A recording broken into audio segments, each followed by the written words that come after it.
Hello everyone. This video is intended to help you with Bernoulli's principle. So let's start here. We have a pipe.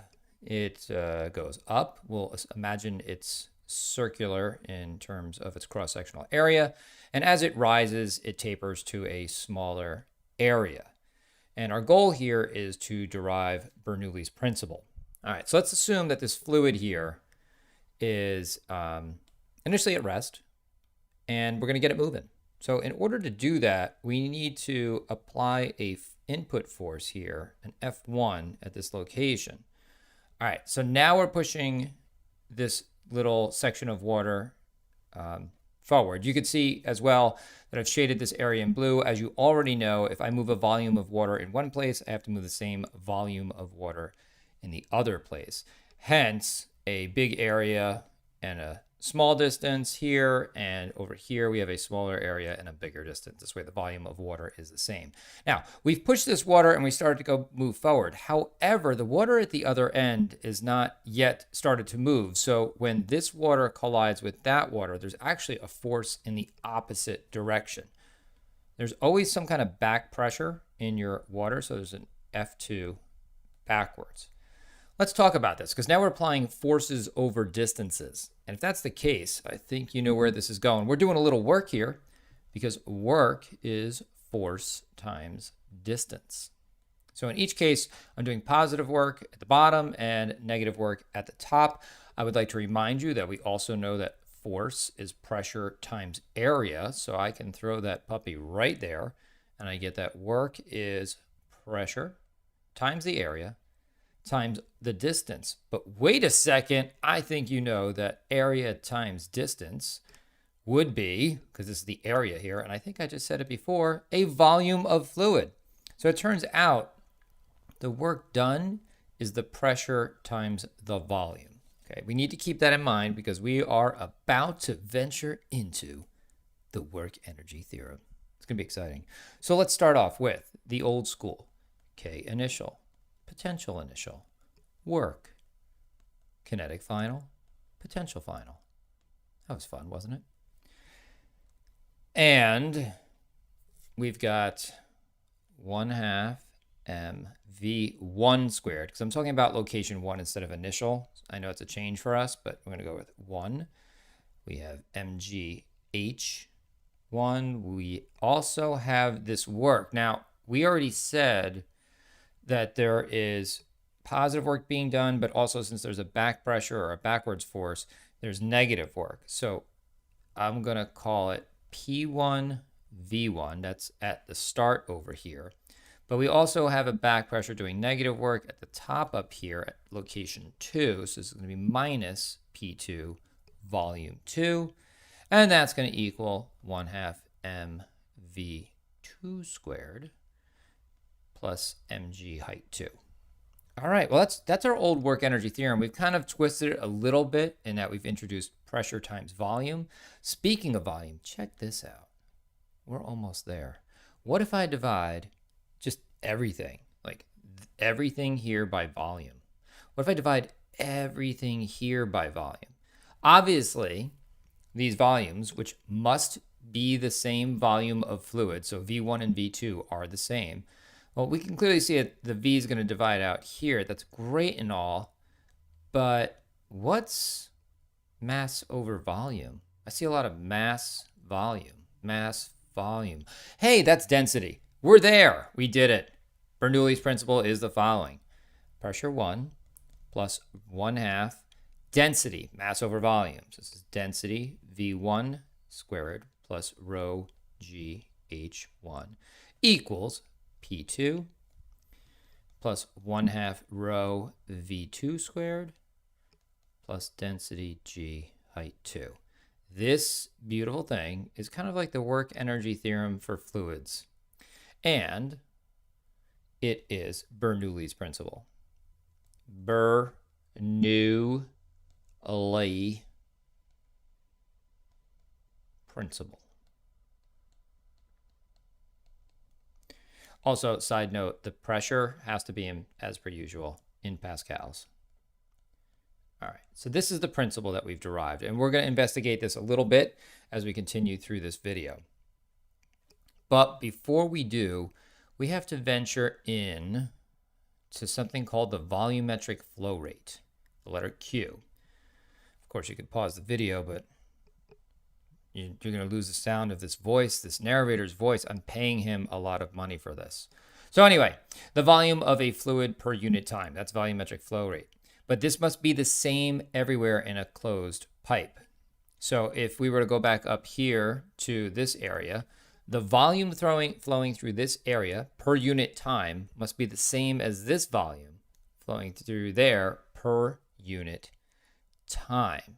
What we're about to do is derive something that is super duper important, and we're going to need it for basically all the Bernoulli stuff.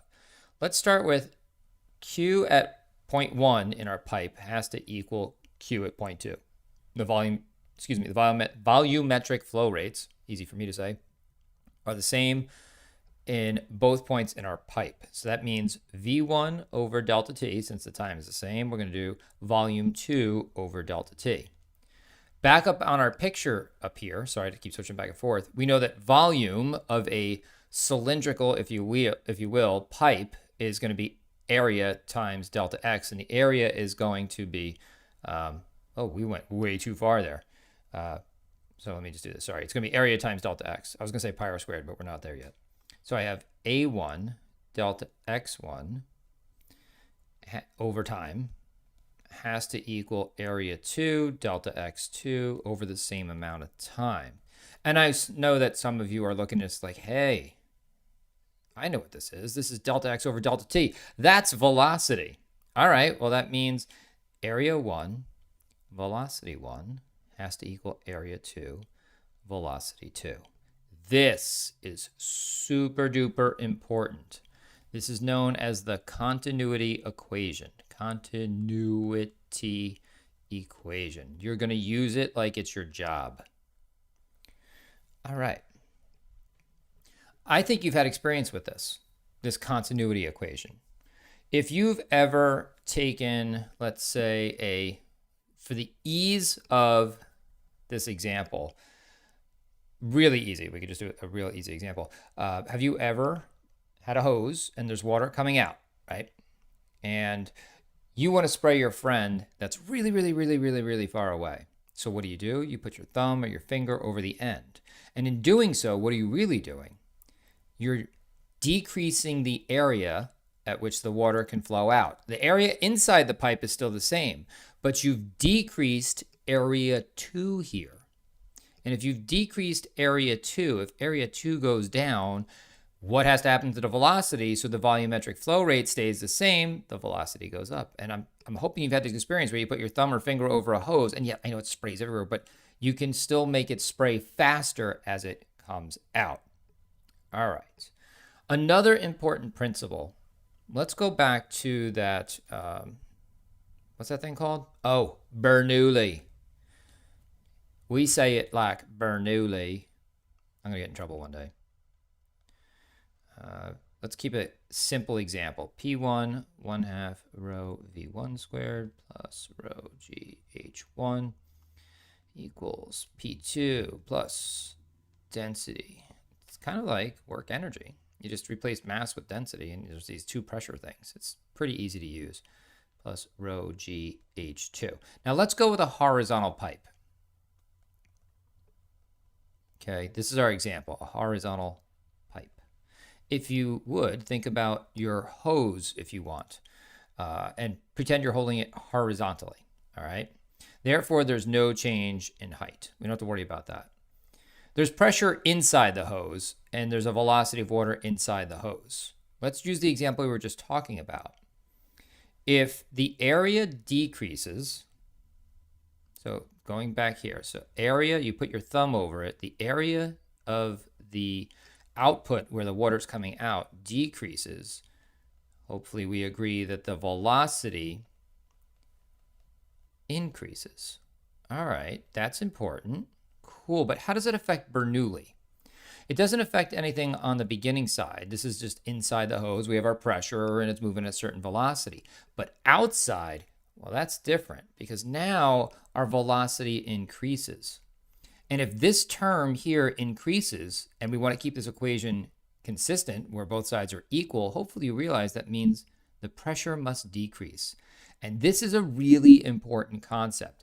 So as the velocity of the fluid decreases, in this case, increases, my bad. As the velocity of the fluid increases, the pressure decreases. This is a big one. We want to remember this. It's an important concept.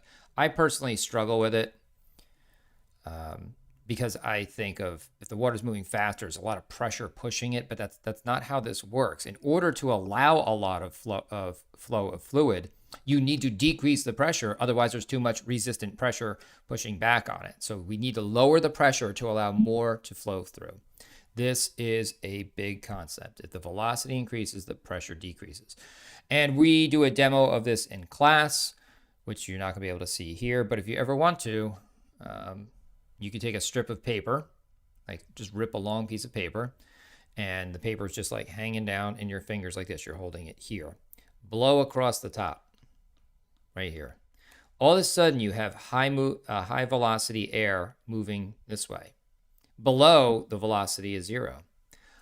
If the velocity increases, the pressure must decrease. As a result, this area up here is a low pressure. I'm going to do a little tiny p. But down here, the velocity of the air isn't really moving. It's a big pressure. So now we have a big pressure on the bottom underneath this paper and a low pressure above. And as you blow, what happens? The paper will go horizontal. We did this as a demo in class, but it's a great example. And at some point, we'll talk about lift, but I'm rambling too much now. All right, let's put this to use. Are you ready? I have a scenario here where we've got the same pipe. Just want to keep it familiar. The input radius is at the bottom of the pipe is 1/10 of a meter, and the velocity of the water is 3 meters per second. The pressure at that location is 300 kilopascals, which we must convert to pascals. The second location is location B up here, and it's 1.5 meters above. Now, I can already, well, I'll get to it. Sorry, not editing this out. I don't know the velocity of the fluid there. I do know the radius is 0.05. Some of you might be smart enough already to see some kind of squared relationships with radii and maybe think that the velocity might be 4 times more since the radius is half as much. But let's check it out. One of the first things I'm going to do is I need to get the velocity of the fluid that's flowing. So I'm going to do the continuity equation. A1 V1 equals A2 V2. Area of this scenario is going to be pi r squared. So I have pi times 0.1 meters squared times velocity 1, which is 3 meters per second, equals pi times the outer radius, which is half as much, and it's squared. And if you have half as much and you're squaring it, that becomes 1/4, which means to keep things, the continuity equation working, that means we must have 4 times the velocity. These are easy multiple choice, but that becomes V2 equals 12 meters per second. Yay, so we have that. And now, if we're looking for the pressure at location B, let's do the not the continuity, let's do Bernoulli. Here we go. Bernoulli says P1 plus what a pain this is to write out so many times. Are you getting annoyed yet? I am. Equals pressure 2 plus 1/2 rho V2 squared plus rho G H2. All right. Just like work energy, I will call the lowest point height 0. So gone. Yay. All right. A couple things here.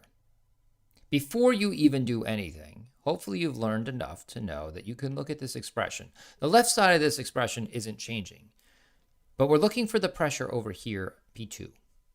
We already said that if the velocity increased, which it did, that would decrease the pressure around, like in that area, for sure. So we already know the pressure is going to go down. But let's say the velocity magically stayed the same. We're increasing the height, which means this term gets bigger. Again, what's going to happen to the pressure? It's going to decrease. You already know this from pressure in general. The higher you go up with the fluid, the less pressure there is. So this also helps support that idea. All right, let's get after it. We're just going to sub some numbers in and solve for this pressure. If you'd like to fast forward through this, I don't blame you. Do you really want to watch me write 300,000 pascals plus 1/2? We're going to assume this is some delicious drinking water. So that's 1,000 kilograms per meter cubed times 3 meters per second squared. Pressure 2 is what we're looking for. Same density, 1,000 kilograms times. Oh, anybody want to correct me and get 1 point because I didn't do units correctly? Why do I always do that? I do kilograms, so I forget the meters cubed. 12 meters per second squared plus density. Don't forget the meters cubed, Josh, times, oh my goodness, I'm getting bored of writing this. It would be so much better if it was algebraic. The height is 1.5 meters. And when we solve for the pressure at location 2, we get 217,800 pascals, which makes sense. We already knew if the velocity increased, the pressure would decrease. That's a rule that we know. And we got higher in the water column. You know this from pressure, that the pressure should be decreasing, but the math here also shows that if this term were to increase, the pressure needs to decrease in order to keep the equation the same on both sides. That's not too bad. That's Bernoulli. Conceptually, I was talking about it without quoting math, but then we did it mathematically. Alrighty, we're almost done, but we're so far into this video. Maybe I should just stop rambling. Next scenario, same exact setup. But there's a YouTube manometer, you know, the manometer. It's connected to this pipe. Now, if you want to measure a pressure difference in a pipe and the fluid's moving at a high speed, this is what you do. The YouTube manometer, the holes here are not huge. There's no fluid that's going to be dripping down into the YouTube manometer. The fluid is still flowing, you know, through the pipe. I'll erase that. But it's not coming down here. However, we just found out in the previous question that the pressure at location A is 300,000 pascals and the pressure at B is around 218,000 pascals. If I were to fill this with, say, some fluid, okay, so let's go with oil. I'm going to go with density of oil, just density of oil. This oil, we're going to go with around 900 kilograms per cubic meter. How about that? All right. Brief moment of thought. There at location A, there is a pressure here of 300,000 pascals. Over here on this side, there's a pressure of 218,000 pascals. So there's more pressure on the left than on the right. So if we kept filling this with fluid, how would the fluid sit? Would it be even like this if there's more pressure on the left and less on the right? That doesn't make any sense. Less pressure on the right means there'll be more fluid on this side, okay? That's hopefully making sense. Again, more pressure on the left side here, 300,000, less pressure on the right. Therefore, there's more pushing down here, less pushing down here, and the right side will be higher than the left side. But you know what's really interesting is we already have this rule from pressure. Do you remember it? It says that the pressure at one height is the same everywhere. Interesting. Well, this pressure here is strictly pressure caused by A. This pressure here is actually a combo of two things. This is the pressure of B, location B above, but you also have this column of fluid, this oil. So you also have the pressure created by the fluid. All right. Basically, what I'm saying here is that the pressure of A has to equal the pressure of B plus the pressure of the fluid. All right.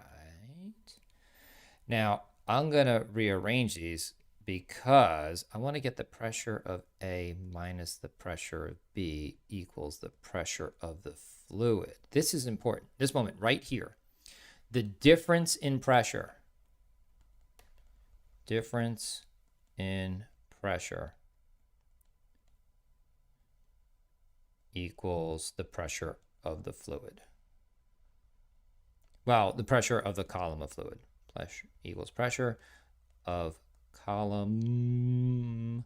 Say spell column? I feel dumb. How do you spell column? Is that right? I'm talking to you like you can seriously answer me. I need to stop. Column of fluid. Pressure of column of fluid. All right. Dumas. There we go. All right. Well, you know what's really neat? If I knew this height here, and this is how the Venturi tube actually works.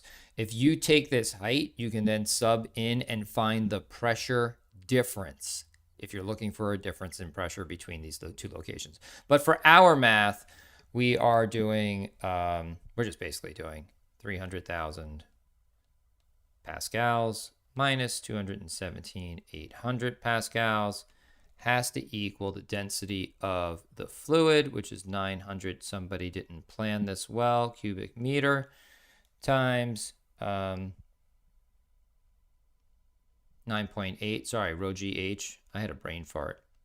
Times H. And we get the height of the fluid is way too much. It's 9 meters tall. Basically from the third floor stairwell down to the floor, which doesn't make any sense. All right. So the important part in here is if we knew what H is already, we could simply just get a pressure difference. So you may work backwards. If we get the height and we know the density of the fluid in the Venturi tube, we can get the pressure difference. From the pressure difference, we can use Bernoulli's. From Bernoulli's, we can use continuity. They're all connected. All right. I've rambled long enough. This is a long video and I apologize, but it was a lot to cover. I hope it helps. There's some important concepts here that are not at the end of the video because I'm a slacker, apparently. So yeah. Since I'm a slacker and I didn't sum up the important concepts, but hopefully you picked up on them, I'm going to go with 3 out of 5 stars.